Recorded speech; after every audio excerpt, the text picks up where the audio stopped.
সুপ্রিয় ছাত্রছাত্রী ভাই বোনেরা, আজকে আমি অ্যাফার্মেটিভ টু নেগেটিভের সামটাইমস যুক্ত নেগেটিভ নিয়ে আলোচনা করব।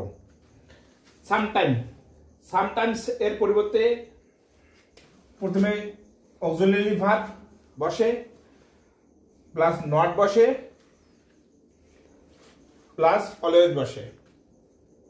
আমি আবার বলতেছি, সামটাইমস এর পরিবর্তে অক্সিলারি ভার্ব বসে, প্লাস নট বসে, প্লাস অলওয়েজ বসে। এখন আমরা ভিজে আসি।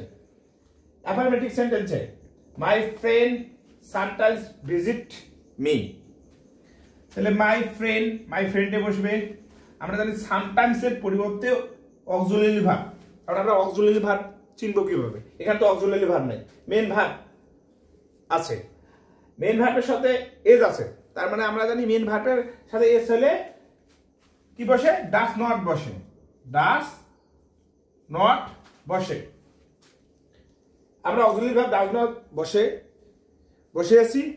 এখন আমরা অলওয়েজ বসাবো, অলওয়েজ।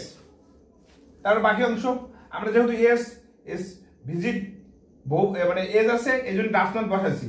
তাহলে এজ আর হবে না, ভিজিট ভার ওয়ান ক্ষেত্রে এজ আর হবে না, মিয়ে বসবে।